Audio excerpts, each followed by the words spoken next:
Hello दोस्तों, आज का हमारा कहानी का टॉपिक है आखिरी प्रयास। एक समय की बात है। एक राज्य में एक प्रतापी राजा राज करता था। एक दिन उसके दरबार में एक विदेशी आगंतुक आया और उसने राजा को एक सुंदर पत्थर उपहार स्वरूप प्रदान किया। राजा वह पत्थर देख बहुत प्रसन्न हुआ।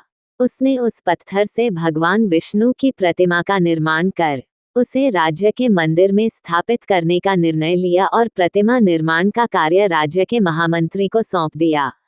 महामंत्री गांव के सर्वश्रेष्ठ मूर्तिकार के पास गया और उसे वह पत्थर देते हुए बोला, महाराज, मंदिर में भगवान विष्णु की प्रतिमा स्थापित करना चाहते हैं। 7 दिवस के भीतर इस पत्थर से भगवान विष्णु की प्रतिमा तैयार कर राजमहल पहुंचा देना। इसके लिए तुम्हें 50 स्वर्ण मुद्राएं दी जाएंगी। 50 स्वर्ण मुद्राओं की बात सुनकर मूर्तिकार खुश हो गया और महामंत्री के जाने के उपरांत प्रतिमा का निर्माण कार्य प्रारंभ करने के उद्देश्य से अपने औजार निकाल लिए। अपने औजारों में से उसने एक हथौड़ा लिया और पत्थर तोड़ने के लिए उस पर हथौड़े से वार करने लगा, किंतु पत्थर जस का तस रहा।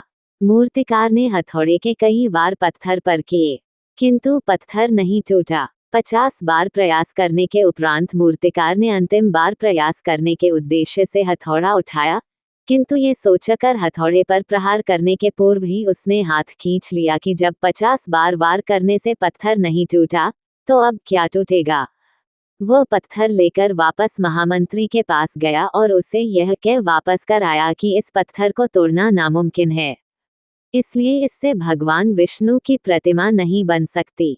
महामंत्री को राजा का आदेश हर स्थिति में पूर्ण करना था, इसलिए उसने भगवान विष्णु की प्रतिमा निर्मित करने का कार्य गांव के एक साधारण से मूर्तिकार को सौंप दिया।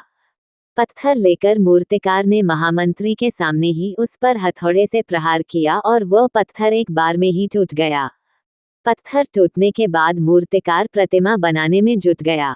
इधर महामंत्री सोचने लगा कि काश पहले मूर्तिकार ने एक अंतिम प्रयास और किया होता तो सफल हो गया होता और 50 स्वर्ण मुद्राओं का हकदार बनता। आपको इस कहानी से क्या सीख मिली, कमेंट में जरूर बताएं।